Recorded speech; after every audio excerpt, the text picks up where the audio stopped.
दूसरे दिन मैं उसी बेंच पर बैठा हुआ वैचारिक उड़ानें भर भर कर किसी कल्पना लोक में विचर रहा था कि न जाने वे दोनों कब आकर मेरे सामने वाली बेंच पर बैठ गए और लगे अपने अतीत जीवन की पुस्तक के पृष्ठ पलटने। ज्यों ही उनकी आवाज ऊंची हुई कि मेरा ध्यान भंग हो गया।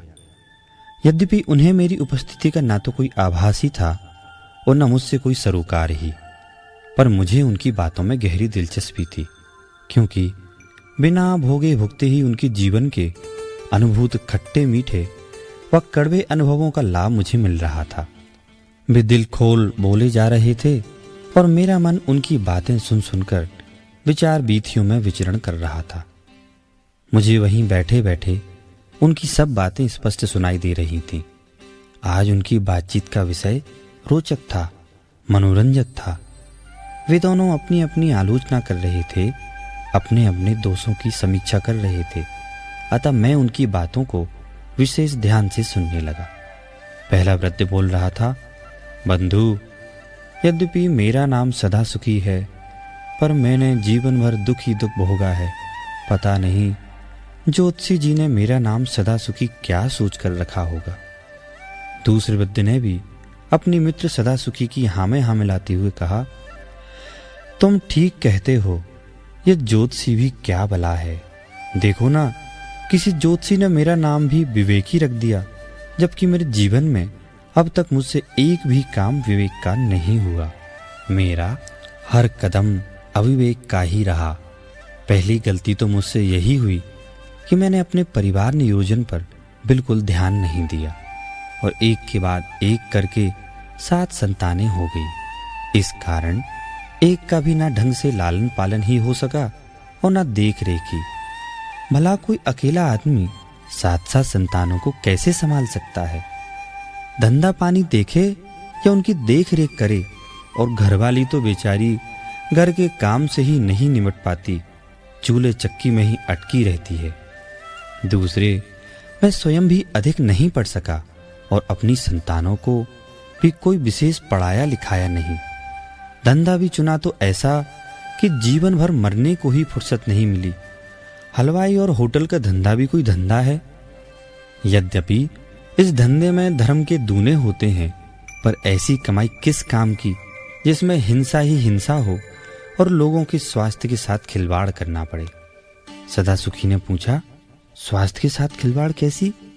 विवेकी ने उत्तर दिया, अरे भाई, यह धंधा ही खोटा है।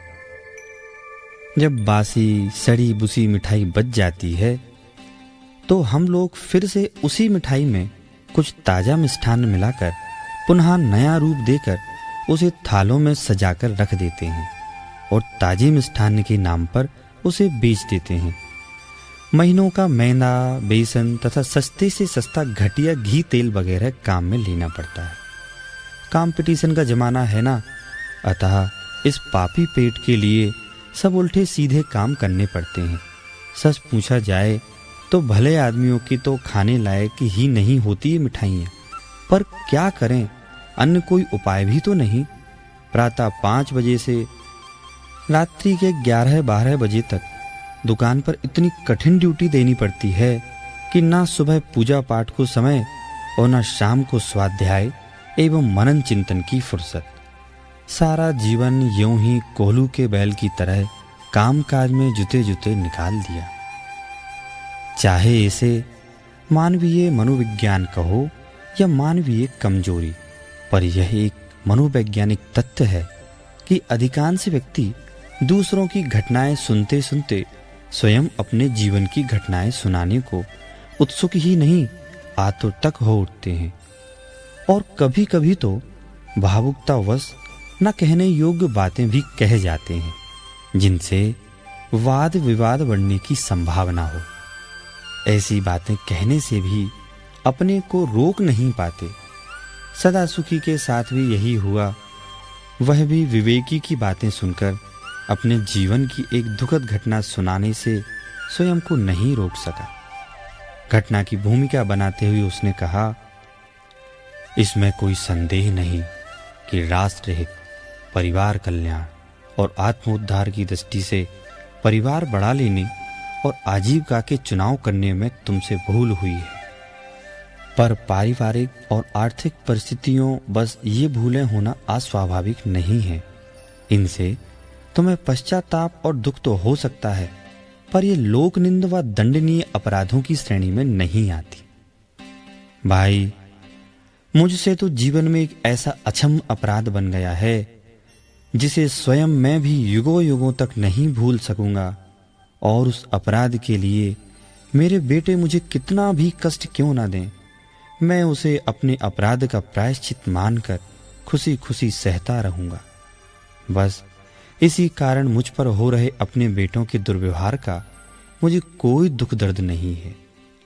मैं सोचता हूं, अच्छा हुआ मेरे अपराध का दंड मुझे इसी जन्म में मिल रहा है। जिन लोगों ने मेरे माता पिता की एवं मेरी दोनों पीढ़ियां देखी हैं, उन्होंने मेरी इस घटना से अवश्य ही शिक्षा ली होगी। मैं अपने उस अपराध को चिल्ला चिल्ला कर कहना चाहता हूं, ताकि भविष्य की पीढ़ियां भी उससे सबक सीख सकें। फिर कोई भी व्यक्ति अपने पूज्य माता पिता के साथ मुझ जैसे जघन्य अपराध ना करे। विवेकी ने कहा, कुछ कहोगे भी या यूं ही पहेलियां बुझाते रहोगे? सदासुखी बोला, हाँ हाँ कहूंगा, अवश्य कहूंगा, और जोर जोर से कहूंगा, ताकि सारा जगत सुने और शिक्षा ले। पर पहले विवेकी समझ गया कि जब तक इसके मन की भड़ास पूरी तरह नहीं निकल जाएगी, जब तक यह अपने मन के गुब्बार निकालकर सहज नहीं हो पाएगा, तब तक वह घटना नहीं सुना पाएगा। अतः उसने जो कुछ कहा सब चुपचाप सुनता रहा। सदासुखी ने अपनी बात जारी रखते हुए आगे कहा, भाई, केवल नाम सदासुखी रखने से थोड़ी ही कोई सुखी हो जाता है। सुख शांति प्राप्त करने के लिए हमें काम भी ऐसा करना चाहिए जिससे सुख की प्राप्ति हो। मैंने अपने जीवन में ऐसा कोई काम ही नहीं किया। मैं तो दिन रात एकमात्र पैसा कमाने के चक्कर में ही पड़ा रहा। वस्तुतः मैं ऐसा मान बैठा था कि पैसा ही सब सुखों का साधन है, पैसे से सब सुख पाए जा सकते हैं। पर अब मेरा यह भ्रम दूर हो गया है। पैसा बहुत कुछ हो सकता है, पर सब कुछ नहीं। अब मैं स्वयं प्रत्यक्ष देख रहा हूं कि आज मेरे पास क्या नहीं है। करोड़ों की चल अचल संपत्ति, अटूट आमदनी के स्रोत, पर पाप का उदय आते ही वह सब संपत्ति देखते ही देखते विपत्ति बन गई। कोई एक बात हो तो बताऊं, क्या क्या कहूं? कभी फुर्सत में शांति से बैठेंगे तब सब सुनाऊंगा। अभी मेरे मन में हलचल है, अशांति है।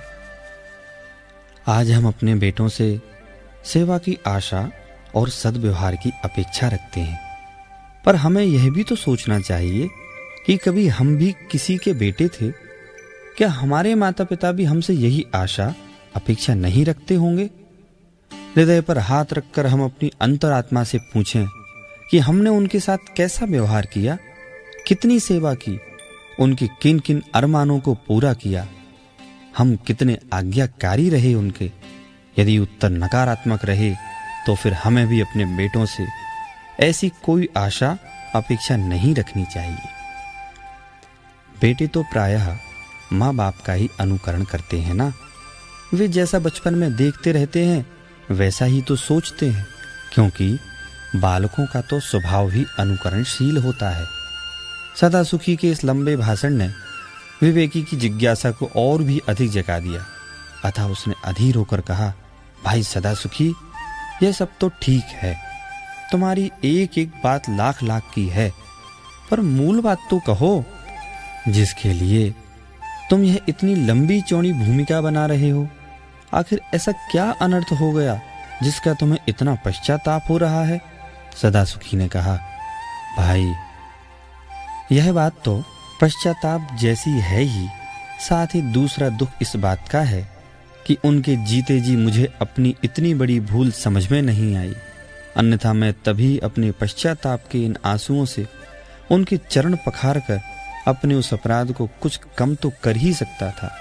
यह कहते कहते सदासुखी औरतों की तरह जोर जोर से फूट फूट कर रो पड़ा। सदासुखी को अत्यधिक भावुक देखकर विवेकी ने कहा, भाई, बीती बातों को याद कर करके अब इस तरह आंसू बहाने से कोई लाभ नहीं। अब तो उन बीती बातों को भूलने में ही सार है। किसी ने ठीक ही तो कहा है, बीती ताही बिसार दे, आगे की सुध ले। भूल की पुनरावृत्ति ना होने देना ही भूल का सबसे बड़ा प्रायश्चित है।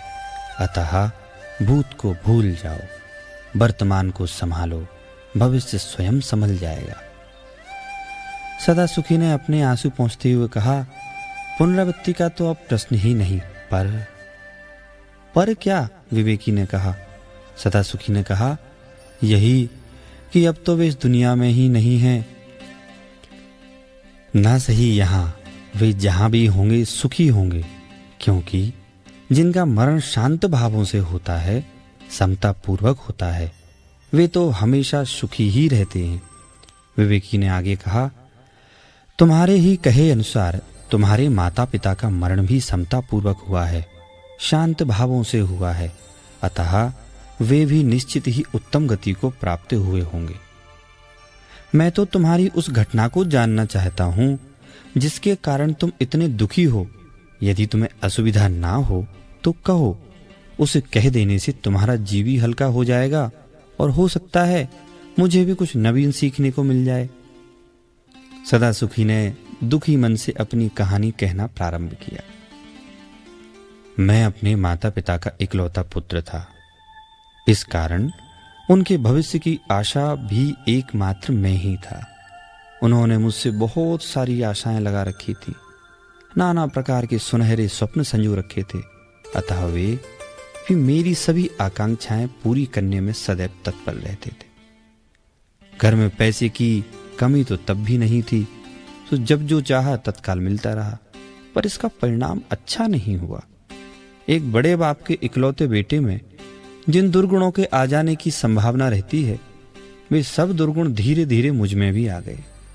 जैसे जैसे समय बीतता गया, वे वृद्ध होते चले गए और मैं युवा। उनका ग्रामीण रहन सहन था और मुझे नए जमाने की हवा लग चुकी थी। फिर भी पिताजी ने कल कारखानों का संपूर्ण कारोबार मेरे हाथों में सौंप दिया था और माताजी ने घर की सब चाबियां मेरी धर्मपत्नी को संभला दी थी। इसके बाद तो वे माता पिता के नाते हम लोगों को केवल सही सलाह देने की पवित्र भावना से ही बात किया करते थे। पिताजी मुझे नेक सलाह देने की सद्भावना से अपने जीवन का अमूल्य समय ऑफिस में आकर बिताते थे और माताजी मेरी पत्नी को अपने जीवन भर के अनुभवों का लाभ देना चाहती थी। अतः बीमारी की हालत में भी चौके में पहुंचकर नए नए व्यंजन बनाकर बताना चाहती थी। पर उस समय हमारी बुद्धि पर ऐसे पत्थर पड़ गए थे कि हमने उनकी भावनाओं की कोई कदर नहीं की, उल्टा उनकी पवित्र भावनाओं का अनादर ही किया। एक बार तो हमारे द्वारा उनके प्रति ऐसा अक्षम्य अपराध बन गया था कि ना वे उसे जीवन भर भूल पाए और ना हम ही उसे आजीवन भूल सकेंगे। विवेकी ने पूछा, ऐसी क्या भूल हुई जिसे तुम कभी नहीं भूल सकते? सदासुखी ने पश्चाताप के आंसुओं से अपने अपराध का प्रक्षालन करते हुए कहा, बात यूं हुई, पिताजी प्रायः देहाती पोशाक में धोती कुर्ता पहने एवं सिर पर साफा बांधे कुर्सी पर पांव रखे बैठे रहते थे। मेरे मित्र आते और मुझसे पूछते, किस देहाती बूढ़े को हम कई दिनों से यहाँ इसी प्रकार बैठा देखते हैं, यह कौन है? पहले एक दो दिन तो मैं यूं ही बातों बातों में टाल गया, पर प्रतिदिन कोई ना कोई पूछे तो कहाँ तक टाला जा सकता था और उनके ग्रामीण रहन सहन के कारण मेरे हृदय में हीन भावना तो जागृत हो ही गई थी। अतः मैंने यह कहना प्रारंभ कर दिया कि यह हमारे पिताजी के पुराने जमाने का नौकर है और बूढ़ा हो गया है, सो अब बेचारा जाए तो कहाँ जाए। इस कारण दोनों समय घर पर भोजन करता है और आराम से यहाँ बैठा रहता है। इसने जिंदगी भर हमारी सेवा की तो अपना भी तो कुछ कर्तव्य बनता है ना। यह बात जब पिताजी ने सुनी तो वे मन ही मन बहुत दुखी हुए और उन्होंने कारखाने के ऑफिस में आना ही बंद कर दिया। इधर घर पर घरेलू कामों में माताजी के हस्तक्षेप से मेरी पत्नी भी परेशान थी। अतः एक दिन जब उसने मेरा मूड अच्छा देखा, मुझे प्रसन्नचित देखा, तो भोजन करते समय वह बोली, क्यों जी, क्यों ना माताजी व पिताजी की खटिया ऊपर के कमरे में डाल दी जाए, ताकि उनकी रोज रोज की चिकचिकी समाप्त हो जाए। फिर न रहेगा बांस न बजेगी बांसुरी। मैं तो उनकी बिना काम की बातों से परेशान हो गई हूँ। दिन भर कुछ ना कुछ कहती ही रहती हैं। और हाँ सुनो, कुम्हार से कह दिया जाए कि वह मिट्टी के चौड़े से 2 बर्तन प्रतिदिन दे जाया करे, जिनमें इन्हीं दोनों समय का भोजन पप्पू के हाथ से भेज दिया करूंगी। उनके जूठे बर्तन रोज रोज कौन साफ करे। पप्पू से कह देंगे, सुबह उनके जूठे बर्तन फेंक दिया करेगा। मुझे प्रश्न सूचक गंभीर मुद्रा में देखकर मेरी पत्नी ने अपनी बात जारी रखते हुए आगे कहा, मुझे एक सबसे बड़ी समस्या यह भी है कि यहाँ बैठक में एक तो इनके कारण पूरी सफाई नहीं रह पाती, दूसरे जो भी मिलने जुलने आता है वही पूछता है, यह देहातीन सी बूढ़ी औरत कौन है, आप ही बताइए, मैं रोज रोज क्या जवाब दूं। मैं तो यह कहते कहते थक गई हूं कि यह हमारी सासू जी के जमाने की नौकरानी है, जिंदगी भर यहाँ रही, अब कहाँ जाए। यद्यपि इससे अब काम करते नहीं बनता, फिर भी बेचारी से जो भी बनता है दिन भर करती ही रहती है। 4 रोटियां, 4 कपड़े और 4 हाथ जगह ही तो चाहिए इसे। इस तरह बातें बनाकर उनसे बड़ी मुश्किल से जान छुड़ा पाती हूं। उसकी बात सुनकर मुझे जीवन में पहली बार ऐसा लगा कि वाह, इसमें भी कुछ अक्ल तो है ही। जो उपाय मैंने सोचा वही इसने भी। सदा सुखी ने अपनी आप बीती कहानी सुनाते हुए आगे कहा, उस समय उसकी यह बात मुझे भी जच गई और हम दोनों ने मिलकर यह व्यवस्था कर दी। इस घोर अपमान का धक्का वे सह नहीं सके और उन्हें सीवियर हार्ट अटैक हो गया, गंभीर दिल का दौरा पड़ गया। हम तो अपने स्वार्थ से उन्हें बेड रेस्ट कराने के बहाने एक कमरे में कैद करने की योजना बना ही चुके थे। प्रकृति ने भी उन्हें परमानेंट कंप्लीट बेड रेस्ट करा दिया। उन्होंने इसे भी अपना कर्मोदय का फल मानकर सहज होने का बहुत प्रयत्न किया, पर वे संपूर्णतः सहज नहीं रह पाए। वे जीवन के अंत तक उस विषम परिस्थिति को संसार का स्वरूप जानकर एवं अपने पापोदय का फल मानकर धैर्यपूर्वक झेलते रहे।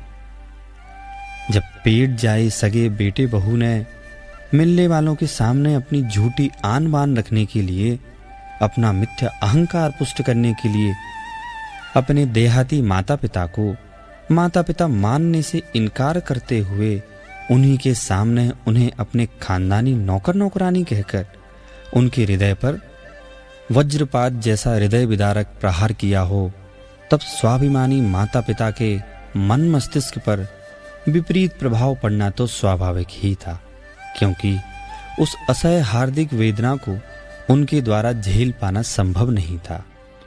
उनकी वेदना को तो कोई सहृदय भुक्तभोगी माता पिता ही समझ सकते थे। हम जैसे हृदयहीन नालायक बेटे बहू उनकी उस मरण तुल्य मानसिक पीड़ा को क्या जाने। हमारे इस व्यवहार से दुखी होकर वे अर्धनिद्रा में बड़बड़ाते रहते थे, कहते रहते थे, हे भगवान, जमीन फट क्यों नहीं जाती जिसमें हम समा जाएं। यह सब देखने सुनने के पहले ही ये आंखें अंधी और कान बहरे क्यों नहीं हो गए। यह अपमान सहने के पहले ही ये सांसें सदा के लिए थम क्यों नहीं गईं। क्या यही दिन देखने के लिए नाना कष्ट सहकर हमने इस नालायक को 9 माह पेट में, 18 माह गोद में और 18 वर्ष घर में सीने से लगाए रखकर दिन रात इसकी चिंताओं की चिता में जल जल कर शरीर को सुखाया, स्वयं रूखा खाया और इसे मेवा मिष्ठान्न खिलाया, केसर या दूध पिलाया। ऐसा करके क्या हमने सचमुच आस्तीन के सांप को पाला है, काले नाग को दूध पिलाया है? क्या यही दिन देखने के लिए दिन रात परिश्रम कर करके पैसा कमाया था, पानी की तरह पैसा बहाकर इसे पढ़ाया लिखाया था और इसे योग्य बनाया था, क्या यही अपमान के खून के घूंट पीने के लिए इसका इतने ठाट बाट से विवाह किया था?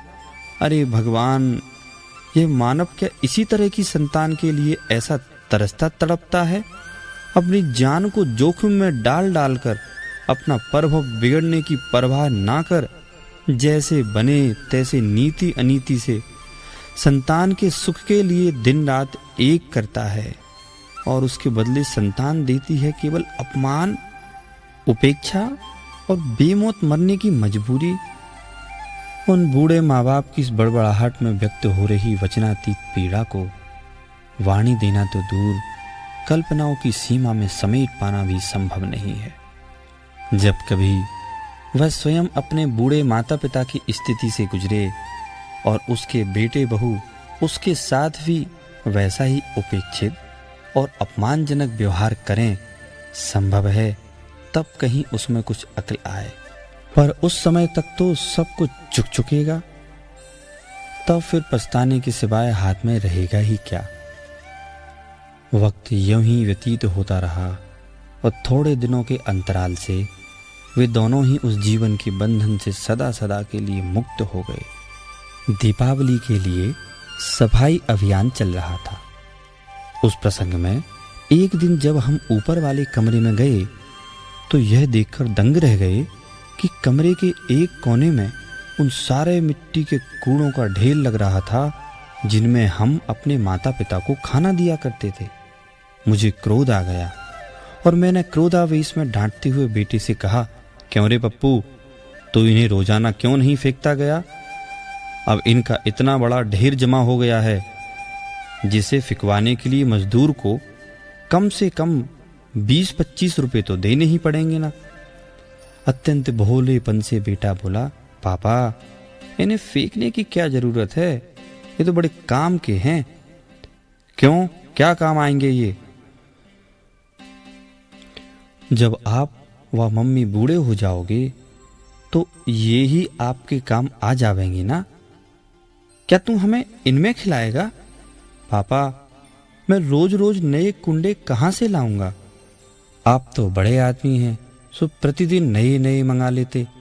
यदि मैं ना मंगा सका तो? उसकी बात पूरी ही ना हो पाई थी कि मैंने पुनः डांटते हुए कहा, क्यों बे नालायक, तो क्या तू हमें इन सकोरों में खिलाएगा? उसने उसी भोलेपन से पुनः उत्तर दिया, इसमें नालायकी की क्या बात है? यह तो अपने कुल की रीति है ना, परिवार की परंपरा है ना, मुझे भी तो निभानी ही पड़ेगी ना। उसकी ये बातें सुनकर मैं अवाक रह गया। कुछ ही क्षणों में माताजी एवं पिताजी का संपूर्ण जीवन क्रम मेरे स्मृति पटल पर उतर आया और ज्यों ही मैंने स्वयं को उनके स्थान पर और अपने बेटे को अपने स्थान पर प्रतिस्थापित किया तो मेरे पैरों के तले से जमीन खिसकने लगी। जिस प्रकार के जीवन जीने की कल्पना ही इतनी भयानक हो, वैसा जीवन जीने की मजबूरी कैसी होती होगी। इस विचार मात्र से मैं भय, आशंका और आत्मग्लानि के मिश्रित वेदन से कांप उठा। सदा सुखी के इस आत्मालोचन में विवेकी को भी अपने जीवन का प्रतिबिंब दिखाई पड़ा और उसकी समझ में आ गया कि उसकी वर्तमान विपरीत परिस्थितियों की जड़ कहाँ है। अचानक वे दोनों ही उठे और अपनी अपनी धुन में अत्यंत आत्मग्लानि के भावों से भरे भारी मन व भारी कदमों से अपने अपने घर की ओर चल पड़े। आज उनकी विदाई में चलते हैं फिर मिलेंगे का उल्लास भरा अभिवादन दिखाई नहीं दिया।